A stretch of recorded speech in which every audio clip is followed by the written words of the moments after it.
Welcome to the Positive Sports Podcast. I will be your host today, Ed Montana. Alongside me today, that's right, I mean alongside me, like right next to me, right where he belongs, damn it, right there. No social distancing going on. My brother Alex. Alex, how you doing? What's up, man? Good to be side by side with you. Side by side. Yeah, we're doing away with social distancing. Yeah. Just for the podcast. Screw the social distancing. Screw that. Screw the social distancing. Who needs social distancing? Fuck that. We're fam. Actually, a lot of people need social distancing. Probably. From watching those fucking numbers go through the roof. I'll tell you what, though. What are August 18th? Mm-hmm. This is my favorite time of the year. Favorite time of the year. You say this like 4 times a year. No, but bro, this time of the year I fucking love. Explain.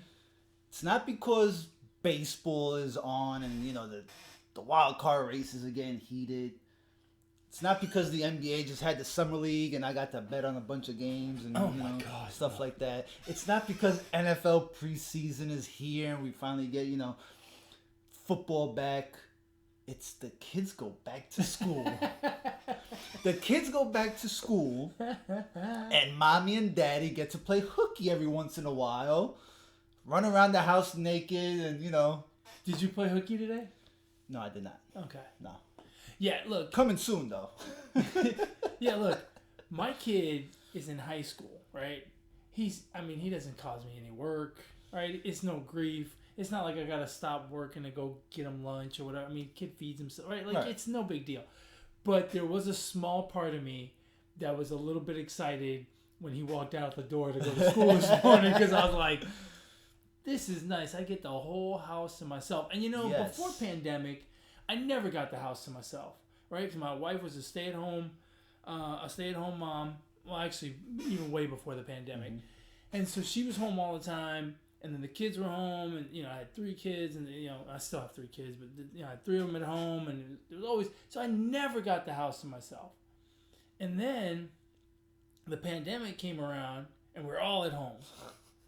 And then my wife went back to work. Right. And then my son went back to school. And then my daughter left for college.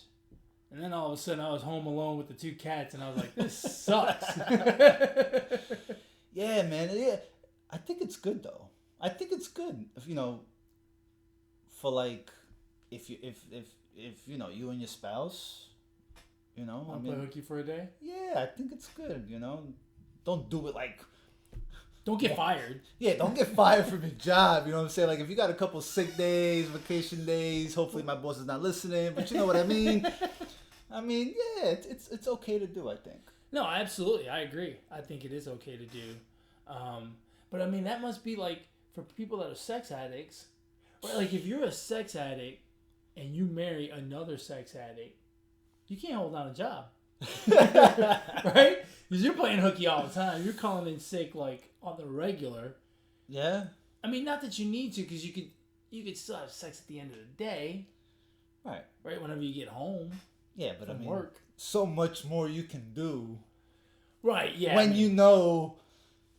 yeah, like you can do it on the kitchen table because the kids aren't around, right? Yeah, as long as you wipe it down with some Lysol wipes, Oh, no. No, I mean, hey, the fact that there may be food on the table, that's just fuel for the event. Kids, dinner's ready. Mom, why does the chicken smell like fish?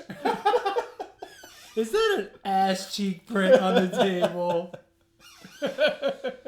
Boy, we're ruining dinner for people right now. And actually, depending on where you are, right? Because here in Texas, school starts like middle of August. I think on the East Coast it starts first week of September or whatever. So those sex addicts have to wait a little bit till September to get their freak on. Yeah. Shout out to all the kids and teachers that went back to school today. I feel bad. I'll tell you what. I feel bad for the teachers, right? Because all this talk about masks and shit, it's like they just want to go get their job done. And for some reason, like that has become the battleground for masks again. Like, I don't understand. Like, no one is bitching about people wearing masks at the post office. right? No one's bitching about people wearing masks at restaurants or at Starbucks, right? But for some reason, it has become a complete battleground about whether or not to wear masks at school. Yeah. Like, I've seen more about wearing masks at school in the last 2 weeks, right, as we get ready for school, than I think I've seen in about a year. And I feel bad for those people because at the end of the day, look, no one wants to get COVID, first of all. Second of all, they're just doing what they're told. I mean, and kids are walking germs. Oh, yeah. Right? Yeah. So the fact that teachers have to wear masks or wanted to wear masks, whatever, who fucking cares? I've never understood the battle with masks. I really haven't. It's just the whole thing is just, it's silly to me. And I feel bad because teachers are really kind of caught in the middle. Yeah. Well, you got people that feel the need to express themselves, but I don't think they express themselves in the correct way. You know what I mean? Yeah. And so they feel, I don't know. It's all wacky. But we were talking about this earlier. I wonder if people are as belligerent with the people that they know in their life, or are they like someone who's against masks? Are their entire families anti-mask people? Are all of their friends anti? Do they have no one in their family that wears a mask on the regular? Like, you and I talked about this. Like, if you were a mask person and I was, I don't want to wear a mask. Right. I would not think you're an idiot, right? I wouldn't think you're an idiot. I wouldn't think you're, I wouldn't think all of the negative things that we hear people say about other people because they don't agree on the stance about masks. Like I wouldn't love you any different. I would. Right. So, don't these people have the same? Aren't they the same way with like their family and friends? Why do they have to be so belligerent to everyone else that wears a mask? Like, think about it. Like, because they probably wouldn't dare to say anything crazy to the people they know, friends or family members. I think, and you've said this before. It's social media makes it worse, right? I think that if you want to make a critical comment, you have to go and make it to someone's face. Yeah. Run the risk of getting punched in the mouth. Say it to the wrong person. Yeah, definitely. I think social media has, allowed people to hide behind a phone and a computer. Yeah. And they just feel it's okay to be disrespectful. And I think that's one of the biggest problems. Yeah. So that keyboard courage that we call it, right? Yeah. Or that I call it. Yeah. Anyway. Well, I hope everybody's doing well. Make sure you guys go and subscribe, like, comment to our podcast on YouTube, Podbean, iTunes, whatever platform you guys use. Spotify, iTunes. To listen to our podcast, and let's get it going. Let's talk some sports, man. Let's get it going. Well, look, we are 2 weeks, almost 3 weeks removed from the trade deadline, and I think we've figured out a lot in these 3 weeks. The trade deadline always tells you kind of like who's going to make the push and who isn't, and it's weird, but it feels like 3 weeks into this. We know who's going to make the push and who's not, and we also know whose push is going to fail and whose push is not, right? Yeah, because absolutely.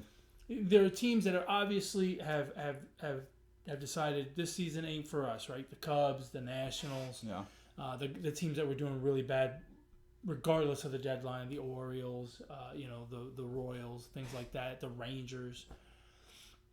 But there were teams that made some moves that we thought, okay, is this the move that's going to put them over the hump? Right. There were teams that were trying to solidify their spot.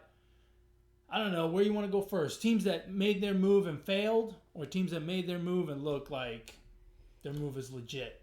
Give me one or the other, and we'll go back and forth. How about that?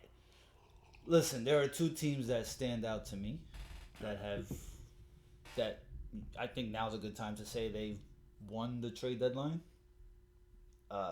There's a lot of baseball left, right? There's about 40, 45 games left, but you know, my what I've seen is there's two teams that stand out to me, and that's the Yankees and the Braves. Yeah. If you look at the Braves team, right, they were in third place, second, third, right, 4 games out, somewhere around there at the trade deadline, right? 4 or 5, yeah. They lost Mike Soroka at the beginning of the season. Yep. He didn't even pitch, I think. Mm-hmm. And they lost Acuna. Well, and before that, they lost Ozuna. And Ozuna. And they lost Ozuna to some domestic violence suspension, right? And that's probably never going to play again. But. Yeah. And then the Braves went and made some moves. Now, the moves, the production is not equivalent to what, Acuna brought to the table, but they went out there and made some moves as a second place team, third place team, and in a weak division. In a weak division, yeah, but weak division, but I mean, shit, they're almost a plus 100 run differential. Like they can score runs, and I mean they're doing enough to they've propelled to first place now. Yeah, and their pitching has gotten better. They've improved all the way around. Their offense is what really needed the help with the loss of Ozuna and Acuna. Yeah. But the offensive pieces that they brought in have really helped that team turn things around. And like you said, their run differential right now is at plus 84, which it was not nearly that 3 weeks ago. Right. They have really turned up the heat in that NL East. And look, it helps when you're playing in a weaker division. The schedule was kind of favorable to them, right? They had several games with the Marlins. But sometimes that's the way it works, right? Yeah. Sometimes you need those little things to kind of get you over the hump.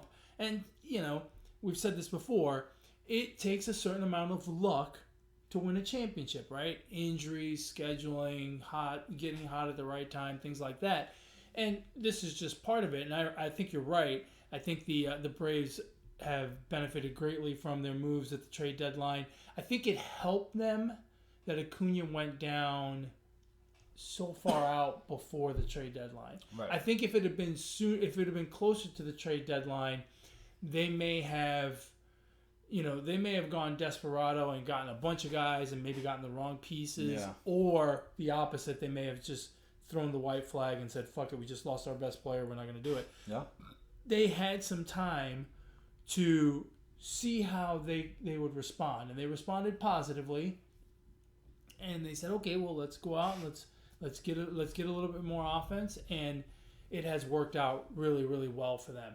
With the Yankees, I don't necessarily agree with you. I think the Yankees were a better team at the trade deadline than their record indicated. They had gotten kind of unlucky with injuries. They had gotten unlucky in just some games. It just seemed like they couldn't get their offense going. That is the most ridiculous person I have ever seen in my life. Those eyelashes were long, and the sunglasses and the lips. were, holy shit. I'm sorry, guys. We're a little distracted. We've always got the TV on in here, and right now it is on a tennis tournament in Cincinnati. And they just showed the most ridiculous person in the stands that I've ever seen. Anyway, wow. The Yankees were a better baseball team than their record showed. And I think, Rizzo has been out for 10 days, so he's been out for half the time that they got him, right? Since they got him. So it hasn't been all Rizzo. But, it has...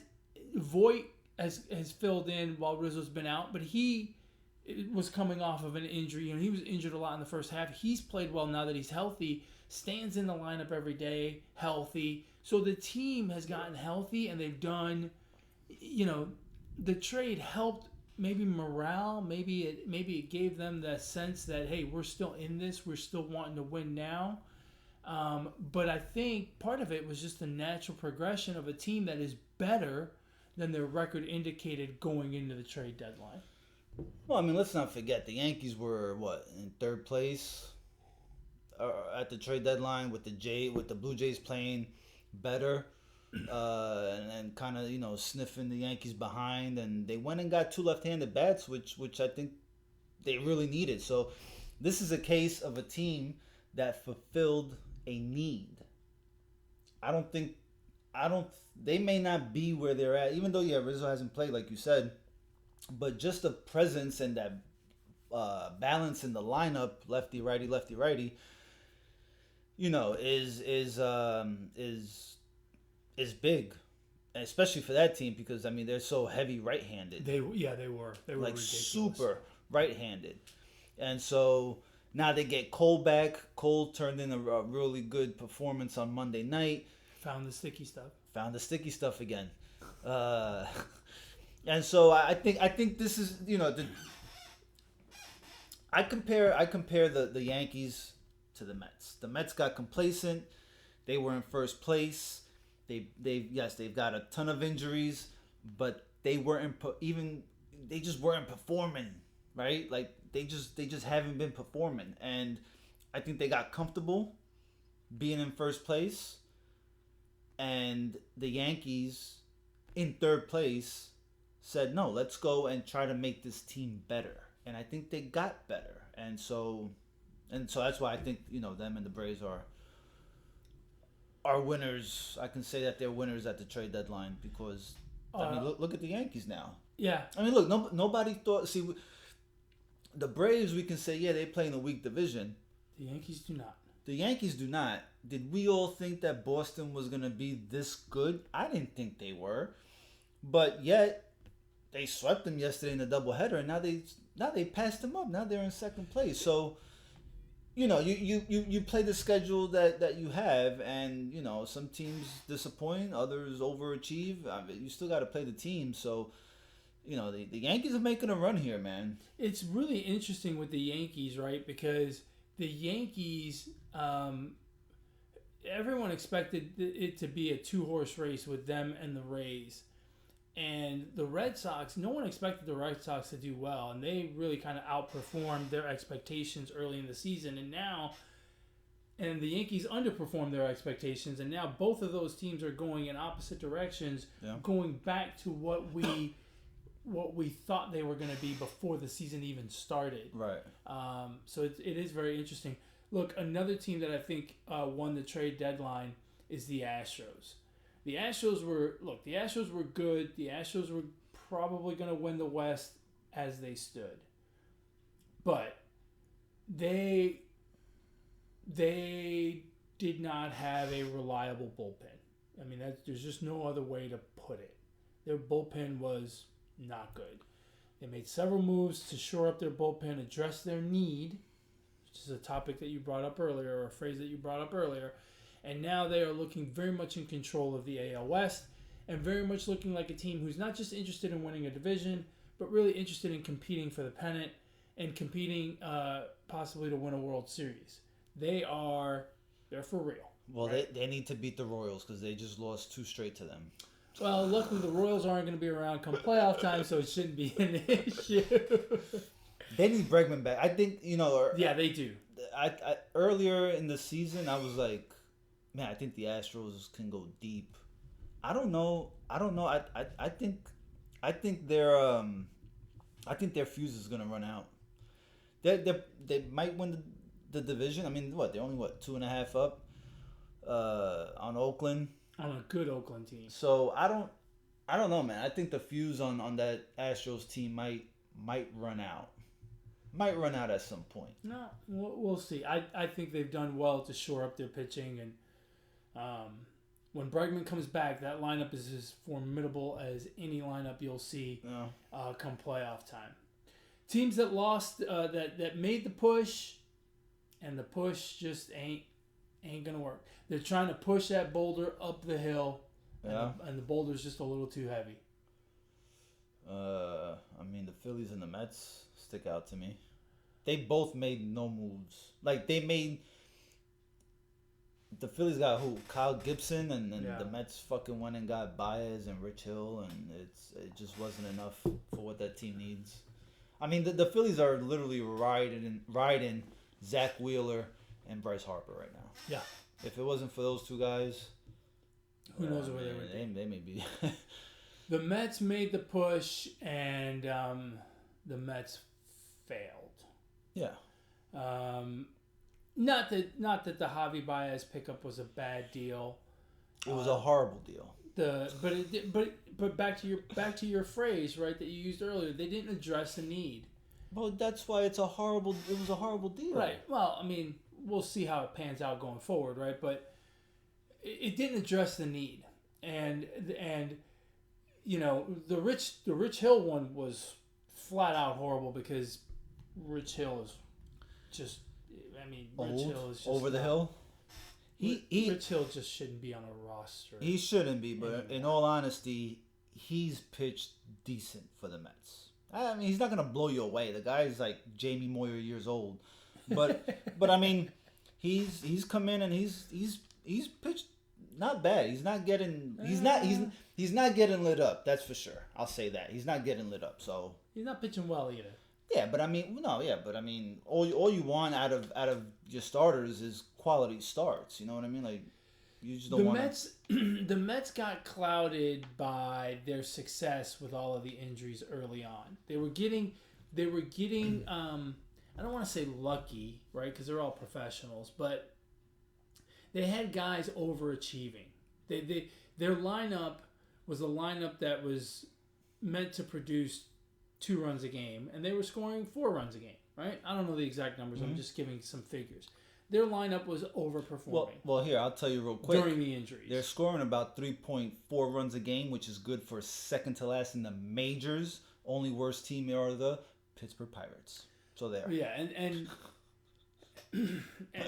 again, they brought in a pitcher who's an aging pitcher who's not very good anymore, and they brought in a guy who is offensively good, but is not the kind of offense that you want, right? You don't want boom or bust in a lineup that is struggling to hit with men on base and men in scoring position. And it's just It's been the Achilles heel of that team all year. They didn't bring in anyone who's particularly clutch or anything like that. And not to say that there was anyone out there that was available like that. I don't know, but they didn't address the need, and the bullpen continues to suffer as well. And so they were clouded by the fact that the Phillies and the Braves got off to rough starts and experienced some injuries of their own, some particularly big injuries in the case of the Braves. And so they were sitting there 2.5, 3 games up in the East. They figured they add a star like Baez and a little pitching help, and they're going to run away with this thing. And it has not worked out that way. The injuries continue to pile up, and now those backups that are now thrust into starting roles are showing their true colors, why they were not starters to begin with. Right. And the team is scoring 3.4 runs a game. There's your problem. And so now the boulder has become very, very heavy. And it does not look like, I mean, they're below 500 at this point. I mean, yeah, I mean they're not even on pace to win 81 games. They're 3-13 in August. Yeah, or 3-12, something like that. Something ridiculous, and they're losing again today. I mean, I'm putting myself through pain every night because they're on this freaking West Coast trip, and I'm actually staying up to watch these games, and it's been torture, man. It's been absolute torture. It's tough for us Mets fans out there. Real quick, staying on the Mets, what'd you think about Steve Cohen coming out this morning, 8 a.m, tweeting out? It's incredible. I don't remember word for word. I could probably look it up, but I don't remember word for word. Hey, you know what? Let me look it up real quick because hold on a second. I was gonna bail you out and look it up for you while you talked. Hold them up. No, go ahead. He says something along the lines like, "It's incredible how unproductive the offense is when the approach at the plate." I'll read it here. Hold on, let me read it. It's hard to understand how professional hitters can be this unproductive. The best teams have a more disciplined approach. The slugging and OPS numbers don't lie. Here's my comment to that. Mm-hmm. No shit, Sherlock. Like, tell me something I don't know, motherfucker. Right, but what I'm saying is, well, how do you feel about an owner taken to social media to pretty much put his team on blast, right? It's your fault. It's not his fault. It's your fault. What is his fault? You constructed the team. No. Yeah. Negative. It is your fault. It is just as much his fault as it is everyone else. It is a team game. He constructed this team. If he didn't construct the team, he paid the guy who constructed the team. If he didn't manage the team, he paid the guy that's managing the team. Look, I disagree. It is an organization. It is an entire organization. For him to blast his players, shut the fuck up. Shut the fuck up. Do something about it. Don't blast players. First of all, you don't know a bat from a churro. All right? Churros are good, especially the ones with caramel inside. Yeah. I'm willing to bet he's probably eaten more churros in his life than swung a bat. Shut the fuck up. Do something about it. Do not blast your players on social media. Do not blast your manager. Do not blast. Don't. What good does that do? I couldn't disagree more. But let's remember, George Steinbrenner did the same exact thing. It's just that social media wasn't around back when the boss was around, right? But he did it. He did it in different ways. Hold on. There's one difference there. George Steinbrenner did it at press conferences as he was firing the manager and hiring someone else. Right. He was doing something about it. This fucko is chirping on social media. This is exactly what we talked about earlier with the whole mask thing. This is keyboard courage. Go fire somebody. Go hire somebody. Go do something. Bro, it's definitely not keyboard courage, man. Like he's face to face with all these guys. You're right. It's not keyboard courage because he probably doesn't run his own social media account. I literally think he does. But you couldn't be more wrong. I mean, he didn't construct this team. He's just fucking forking over all the money that he has. He's got people constructing this team. I think it sends a really loud and clear message that, he might blow this up in the winter. And I like it, man. I think what up? We don't have anything. No, just fucking get rid of people.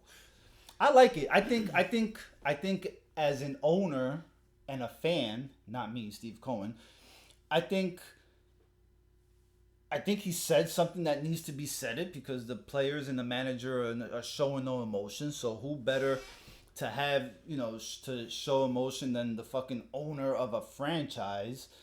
And I think, again, we're not used to seeing an owner be this vocal. Maybe Mark Cuban has, but he doesn't really direct. I don't think he's ever tweeted anything out like this. So I think he's saying something that needs to be said. And again, we're not used to seeing this from an owner of a franchise. I'm okay with it. I don't have a tremendous problem with it. I just don't see the point of it. I don't think it helps anything. So they can wake the fuck up.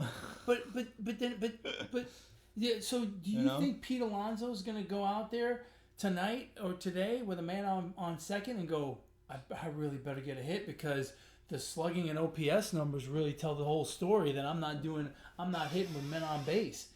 Well, Pete Alonso is the only one that's fucking doing anything for the Mets. I mean, but everybody else should be very concerned. But those guys are, because they're not showing it, bro. When you have a team, who else on that team do you put any value on to be a frontline starter, a clutch player that you? It's people like Lindor who's on the DL or IL, right? People like DeGrom who's on the IL. I mean.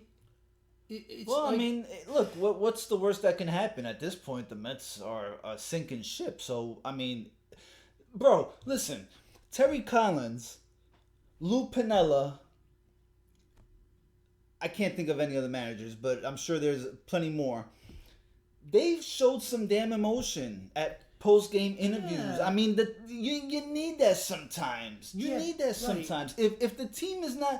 If the players are not going to show any emotion on the field and do piss poor as bad as the Mets have done, I mean, something needs to be done. Someone needs to say something because obviously the manager is not. There's a difference, though. There's a difference when it's a manager as opposed to an owner. The owner's not. He's not in the trenches with those guys. He doesn't. Look, how many times have we seen a manager get himself thrown out of a baseball game and all of a sudden the team turns it around? That spark, right? Because that's one of your guys. You're all in the battle together. This guy is sitting in an ivory tower somewhere talking shit about the players. I mean, it's like that's not the emotion that we need. You know what I mean? That's not gonna do anything. Well, what is gonna do something then? Well, you gotta start. You gotta look at your GM. You gotta look at your manager. So right? maybe he's directing that to them.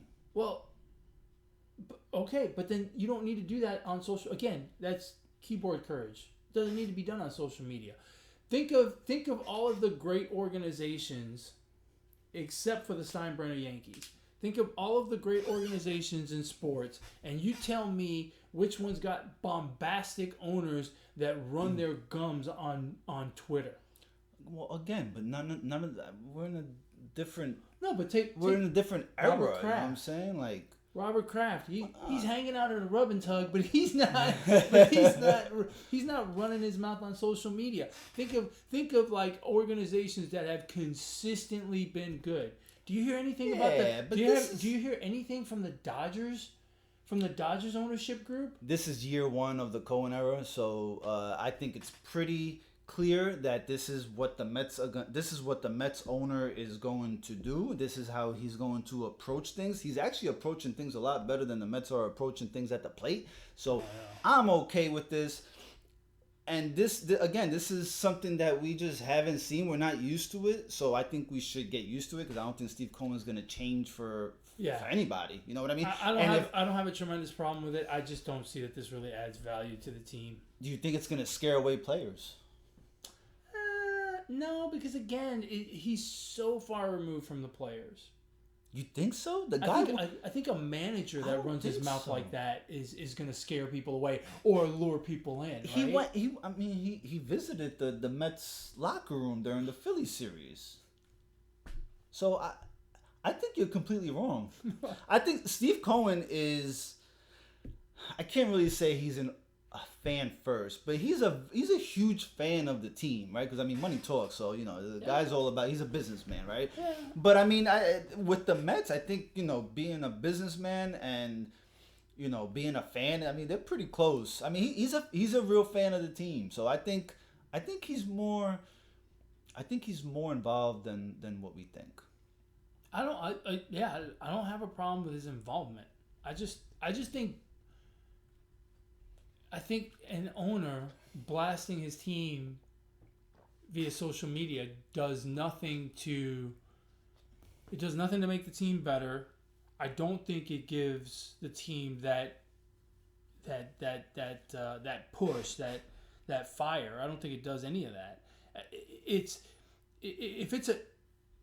it's a manager and the players, right, where their playing time is going to be affected, and it's their, they're in that battle together. I think those people have more of an ability to do that, and I don't think you do that stuff via social media. As far as we're going to have to get used to it, this is the way he is. Yeah, I guess we are. I mean, it doesn't. I guess my point is the whole rant doesn't make me like him more, doesn't really make me like him less. I just don't see the point of it. All he's doing is he's just another tweet on Twitter talking about the Mets not hitting with runners in scoring position, right? Which I mean, I've sent out tweets about how bad we're hitting, and you've done the same thing, and I don't think it's made a lick of difference to the Mets. Yeah, but they're all, but I mean, come on, man. No, but you see my point. Like they're not fucking reading our tweet. Like it's not being. No. And again, obviously, because Luis Rojas got asked today if he saw the tweet or whatever. Right? Obviously, he has more influence than you and I do. But my point is, I don't think it makes that much of a difference. Yeah. I think the GM and the manager, right? I think they both are very, very well aware of what this team's shortcomings are. Yeah. At this point, and how they handle it going forward, especially with Mr. Cohen writing the checks, right? Yeah. They'll have to figure that out. They'll have to navigate. They may very well use it against them, right? Where, when it comes time to re-sign, let's say Javi Baez. Let's just use him as an example. And Cohen's kind of like, I don't know that I want to spend that much, or I don't know that I want to spend money on him. Rojas and the GM could be like, hey, you want to see that slugging percentage and OPS get better? We need this guy. So may come back to bite him. Yeah. Anyway, let's see. The Giants are another one that I think won the trade deadline. They didn't make a lot of moves, but they look like they're going to be for real in this thing. Yeah, I mean they got a 4-game lead on the Dodgers with 40 some odd games to play, right? And it's 42 games left, and wow, I mean they're in it. They're more than in it. I think they got like 10 players with 10 or more home runs, and their pitching staff is pretty decent. They're doing it all. Yeah. What about the Padres? The Padres, did they make any moves that were notable? Oh, they picked up the second baseman, the all-star second baseman from the Pirates. Yeah, Adam Frazier, and they almost got Scherzer. I don't know that they made they might have gotten another pitcher, but I don't recall who it was. They got Tatis back. They look like they're pushing the boulder uphill as well. They look like they're running out of gas. They had Tatis out for a while, so he's back. Yeah, hit 2 home runs his first game back, I think. That guy is something else, right? Yeah. That guy is a walking headline. Yeah. It's not enough that he just came back. Right. I'm going to go ahead and hit 2 home runs in my comeback. Yeah, definitely in the MVP. I don't think he's hit another one since, but... Definitely in the MVP conversation, I'd say. Is he? Yeah, absolutely. How many games has he been out? I mean, it's got to be pushing 30, right? Nah, you think so? I think he's been out a lot of games. No. The Padres have played 122 games.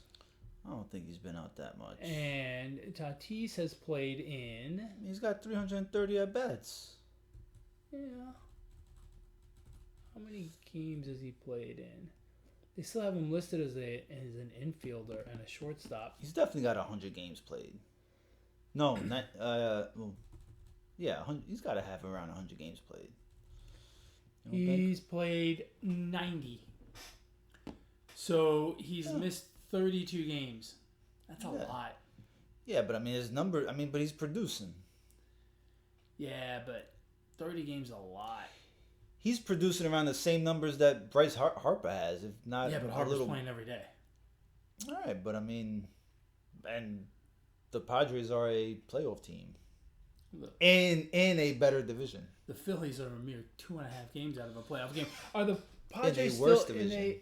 Are the Padres still in a playoff spot? Yeah, they gotta be. Them and the Dodgers.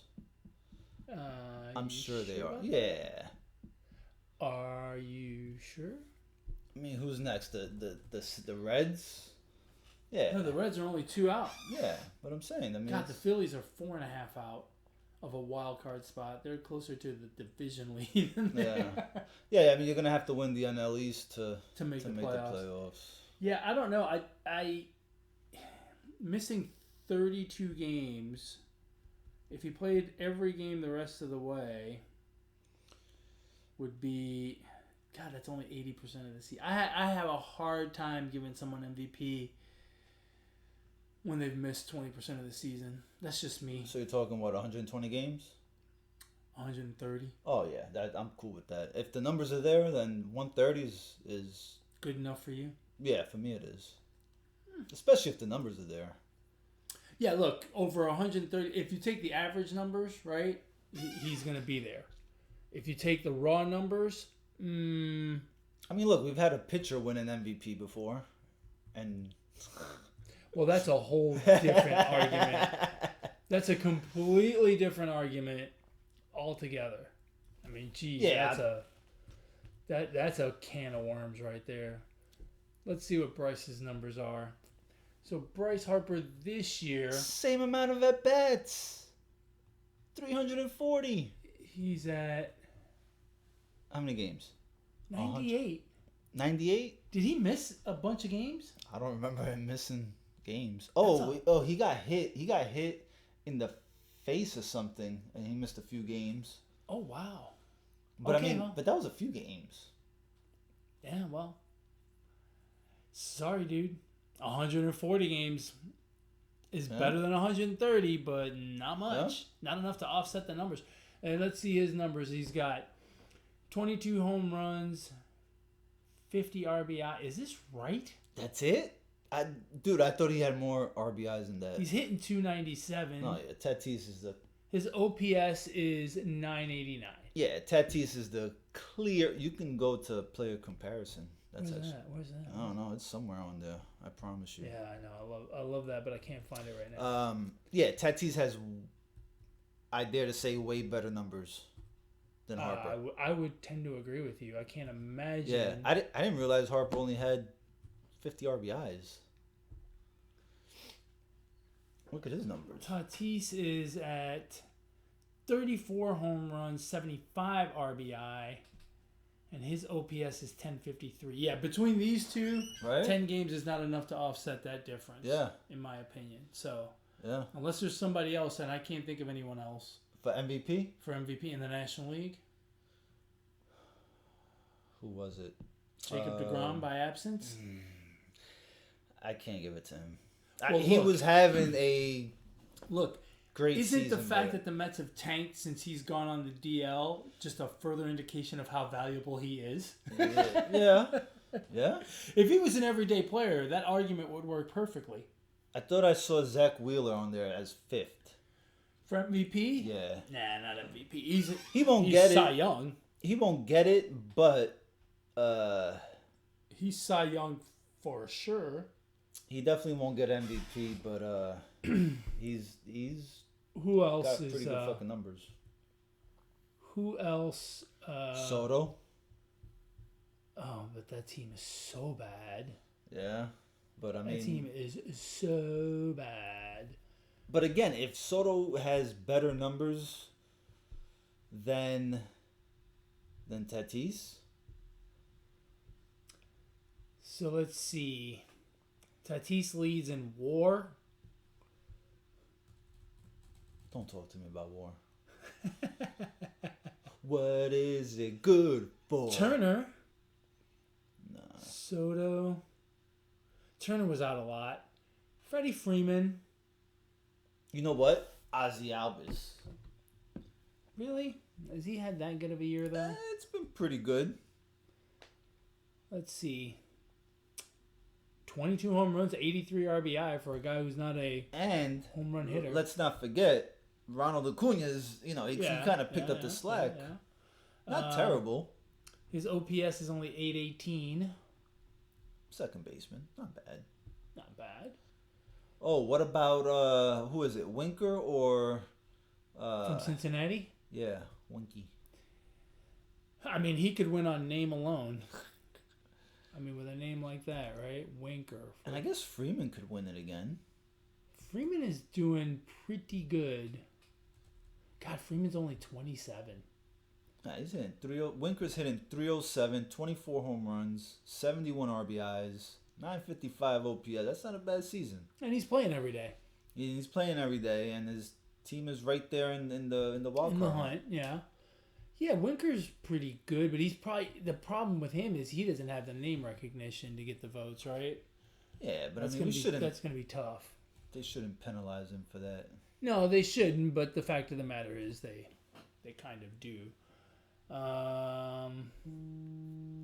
Look at Freddie Freeman, 26 home runs, 68 RBI, 897 OPS.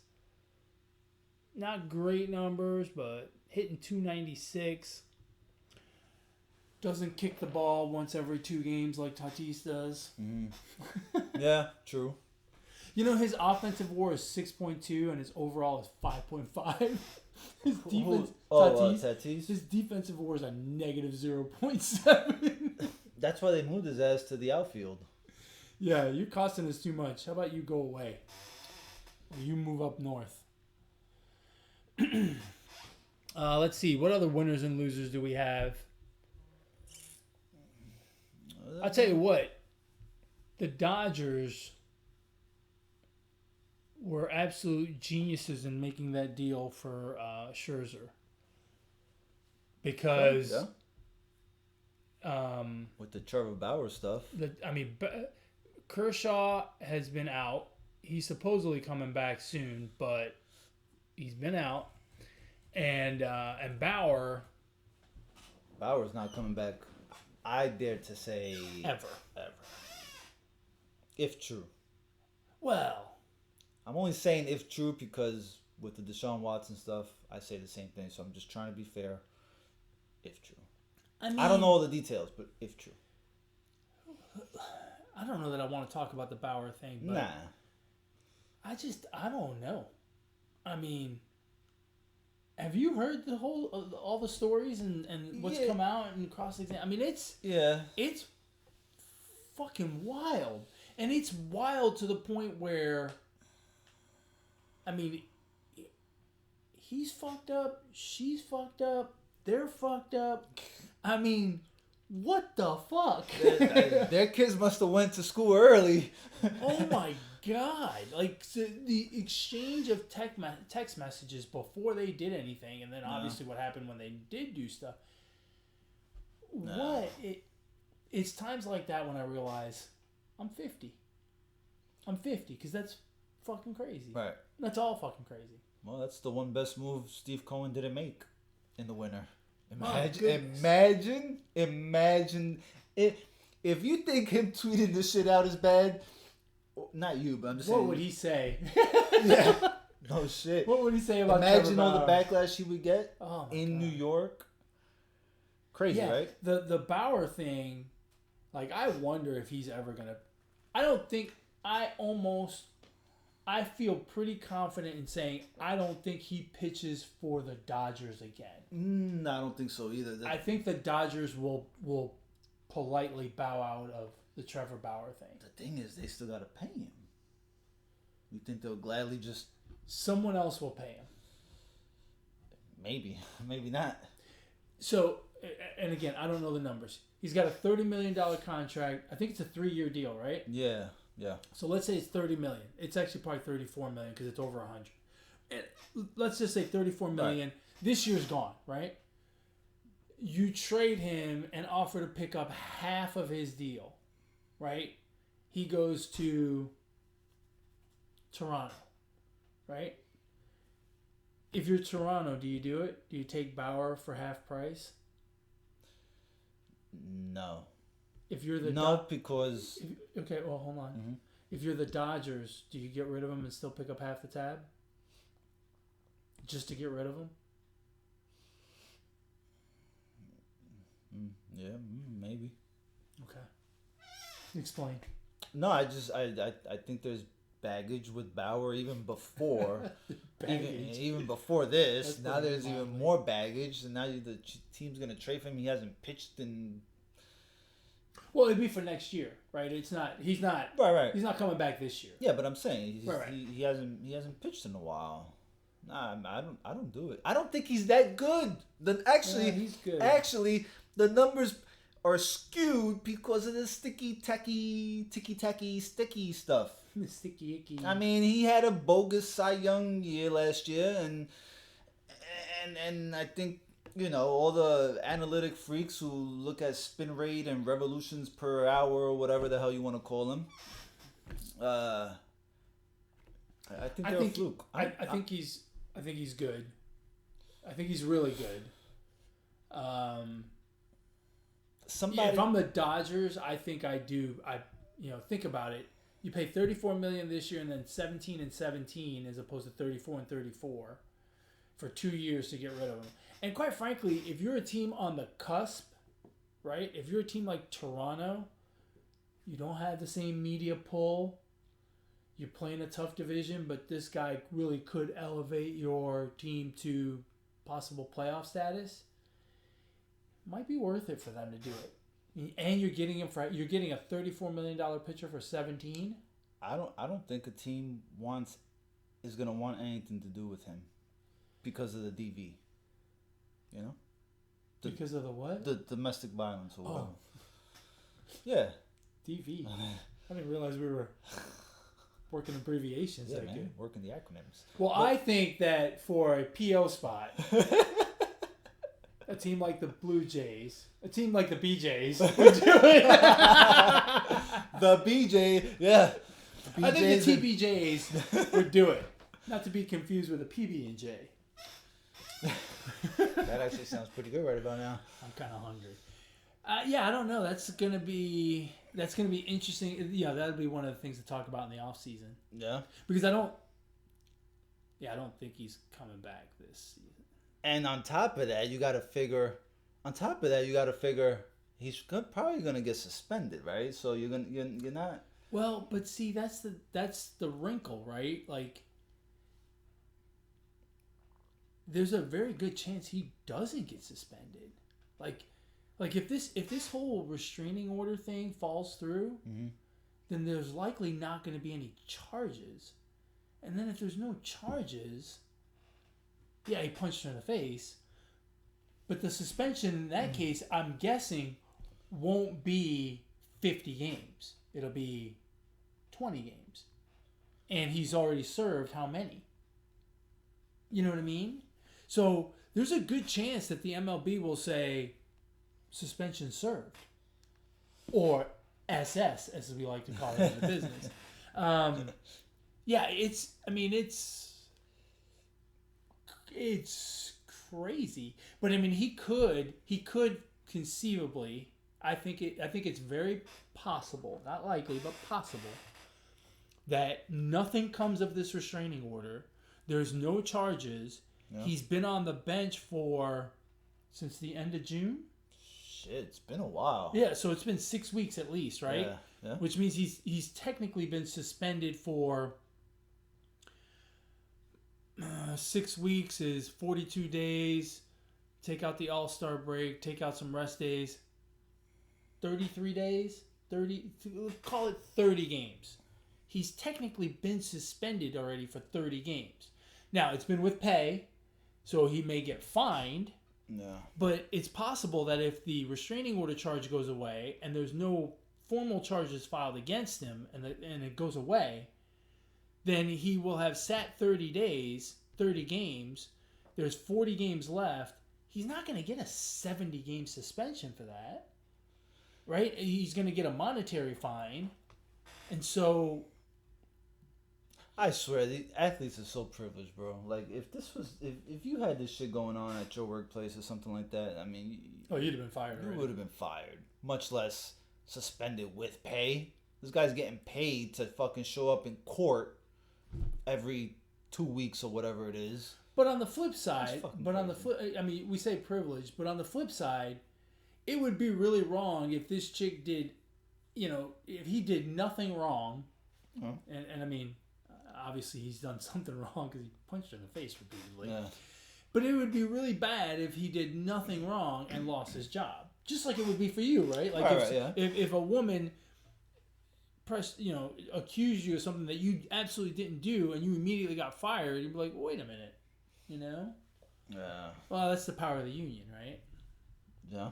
That's a strong union. Yeah, well, some would say the strongest. I mean, there's NFL play. Ray Rice is going, what the fuck is going on? Ray Rice is like, that's not white privilege. That's baseball privilege. He's like, I should have been a baseball player. Yeah. That's crazy. Every time I read something about that story, I get more and more I go, what the fuck? Or WTF. How old is Trevor Bauer? He's not old. He's 29. Oh, okay. I thought he was a little older than that. No, he's a young guy, isn't he? Yeah, 30. 30? I was close. $28 million. Is what he's getting this year? Yeah. Oh, so it must be a little more backloaded because I think it was a $102 million contract for 3 years. Well, I hope he never pitches again. I personally don't like him. Never liked him. I don't think he's that great of a pitcher. So I think he's a really good pitcher. I think he's really bad at sex. I mean, He likes it a little too much. I don't know. Like, I don't know what everyone's goals are during sex, but if you end up breaking a chick's face, Yeah. whether you made your goal or not, you went about it the completely wrong way. Those are not sex goals, people. Yeah, those are not SGs, as we call them. That's, yeah, like, he's a great pitcher. He's very entertaining on Twitter. He's not good at sex. No. He's bad at sex. Terrible. You think here's my question. We're gonna go down a terrible rabbit hole here. That's all right. So do you think?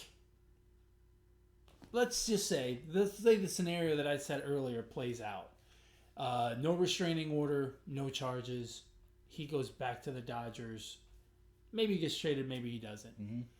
Do you think there are going to be any groupies hanging out outside of the Dodgers locker room or whatever team he plays on, throwing panties at him? Yeah, because groupies are just that. Groupies. Yeah, but don't you think groupies are going to be like, I mean, I want to get with a major league player. I just don't want my face smashed in. It may be worth it. They're going to get paid. I don't know. You know, a little black eye's not going to hurt. It's kind of that age-old argument, right? Would you get in the ring with Mike Tyson Right. for $5 million? Would you? Man. Would you fight? Would you sign a contract to fight Well, Canelo? Okay, what do you mean fight? 12 Like I'm boxing. going 12 rounds? a boxing fight? 12 rounds. Well, he's the champion. I It's gotta got to be a 12-round fight. I got to go 12 rounds? No, you don't gotta. I mean, you can get knocked out in the first, but No, but I need to know more. Like, I mean, okay. Here it is. And what's allowed, not allowed, too. Would you sign a contract for a WBC sanctioned boxing fight with Canelo Alvarez for the WBC middleweight championship of the world? Okay. Which means you could potentially go 12 rounds, unless you knock him out, right? Right, yeah, which is always possible. Here it is.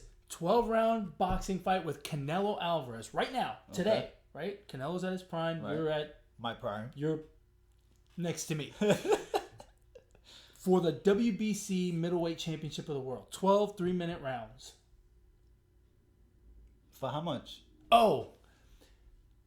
It'd be a 60-40 split. Canelo makes $30 million a fight. So I guess 60 million?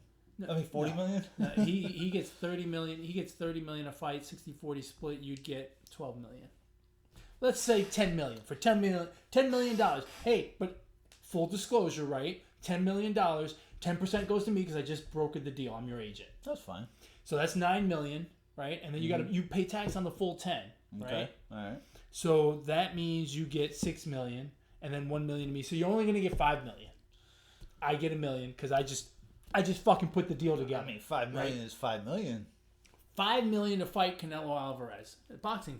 Yeah. 16-ounce boxing. I mean, gloves. I think I'm way faster than Canelo at running. So all I got to do is run around the squared circle. You realize you're gonna have to do it for 3 full minutes at a time, and then you only get 1 minute of rest. Yeah, but I can stop here and there. Well, no, you can't. I mean, yeah, I can. You got to go for all 3 minutes for him to not catch you, and then you get a 1 minute rest, and you got to do that 12 times. I mean, so if he knocks me out, do I still get paid? Well, yeah, it's a guaranteed contract. Yeah, I'm doing it. For $5 million? Sure. $3 million. Yeah. Take home. $3 million. Yeah, sure. $3 million, I'll do it. $1 million. Yeah, but that's the lowest I go. Huh? That's the lowest I go. $1 million? $1 million. So you win $750, you wouldn't do it for I it. wouldn't do it. It's gotta be a milli. If I gave you 8 weeks, would you train? Yeah, I would train. If I gave you 1 day, you got to do it tomorrow. Would that change the formula? No. The amount? No, no. It's still $1 million. Yeah, of course. It wouldn't be more because you only have 1 day to prepare.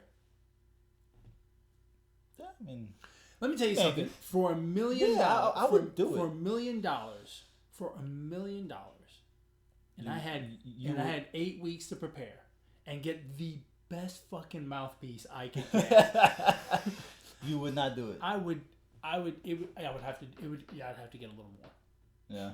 Because look, Canelo's going to make 30. And I realize that his name is going to carry the value of the card. But there's a little bit of that freak show aspect that people would... Like, there are people that would jump in to watch it just to see what it's like for Canelo to fight a normal guy like me. So I'm bringing some eyeballs too, right?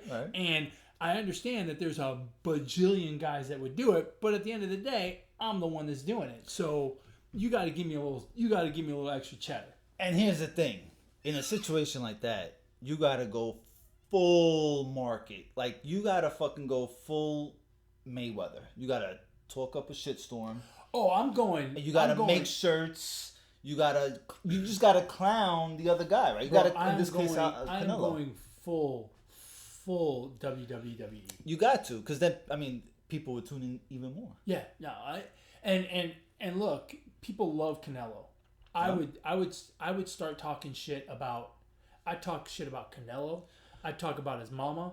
I talk about Mexicans. I talk about Hispanic people. I would talk about human beings. I would put him in a category, and I would talk about that. Gloves are off. Redheads. Gloves are off. I would insult him every way I could. Yeah. Because look, the beating I'm going to get is the beating I'm going to get. Yeah.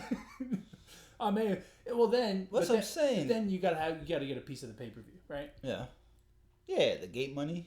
You get all that. The gate ain't shit. The pay-per-view is where it's at. Well, you get all that. And yeah, you're right. I'm selling T-shirts. Yeah, fuck yeah. In fact, and I start to copyright like memes and shit of myself knocked out. We take pictures of me in a ring, knocked out, bleeding and stuff. Like Nate Robinson. Yeah, just exactly. Laying on the floor. Start making videos before it even happens. Yeah, I would do it. Why not? Fuck it. For $1 million? Well, what do I have to lose? Well, brain cells. Besides, yeah. That's and right. I mean, if he breaks your orbital, sheesh. Yeah, see, I might put a disclosure on there: body shots only. Although his body shots are fucking Canelo's body shots are no joke. Yeah, I mean, Mike. I may do that. See, I may have to do that. Body shots only. Yeah, but that could be worse, bro. If he hits you in a rib right here next to your heart, he's liable to fucking take your rib, your heart, and your fucking spine all in one shot. Yeah, I need my face. Bro, it's too handsome. For $1 million, he can only improve that shit. Yeah, fuck that. I've never heard anybody die of a rib shot. I'm not trying to die. Yeah, the head trauma. I wonder what it's... I'm more worried about the fucking cauliflower ears. Not from one fight. Shit. Not from one fight. Those punches are fucking hard. It's one fight. You don't get cauliflower ears from one fight. I don't know. Or from one wrestling match. Still, I wouldn't want brain damage and all that. Yeah, I think $1 million might not be enough for me. I might have to do like $3 million. Yeah. Yeah, but if it's $1 million body shots only? Well, he's not gonna do that. And no one's gonna pay for that. No one's gonna want to watch that. What if he fucking hit you with a low blow? Oh, then it's on. I'm fucking kung fu. Going Mike Tyson and biting. I'm biting, kicking. I'm doing it all. I may have to put that in the contract. If I get hit with a low blow, you got it. That's an extra. Kids don't have to go to school anymore. Yeah. No more hooky days for me and the missus. That's an extra $1 million right there. All right, man. God, we have gone off the rails. We beat the horse out that podcast. Is that the same? That's a dead horse? Yeah, something like that. A DH is how I call it. A DH. Hey, if they want to... need to ban the DH. If they want to get a hold of you, how do they do that? Come on, man. On Twitter at Brooklyn Gaucho 1. On Twitter. Yeah, on Twitter. That's what I said. That's what I said too. Yeah, I know, but I repeated it. Oh, okay. All right, thanks. You can get a hold of me on Twitter as well, folks, at eMontana21. You can email the show, positivesports10@gmail.com. As Alex mentioned earlier, like, subscribe, comment, whatever on our podcast. You can catch us on YouTube, Podbean, Google Play, iTunes, Spotify. Yeah. Or whatever podcast platform you choose. Let us know how much it would take. Yeah. How much money it would Put take. that on your do a Twitter poll on that. How much to fight Canelo Alvarez right now in a regularly sanctioned boxing match for the title, of course. Of course, yeah. Because 1, 5, or 10 million, or less than 1, more than 10. I don't think anybody would take less than. I don't think anybody would take less than 10. No, I would take less than 10, bro. Yeah, I would too. 5 million is life changing. Yeah, money. 5 million. 5. 5. Whew. I'll take it. And with that, we've come to the end of another wonderful episode of the Positive Sports Podcast. Sure, we talked baseball. Sure, we talked trades. But boy, did we get off the rails talking about masks, bad sex, and fighting Canelo Alvarez. Put that in the tagline. It's a, since we're down here in the South, it's a gumbo episode, You get a little bit of everything. A little bit of everything for your ass. That's it. As always, folks, ignore the negativity. Be the positivity. Peace.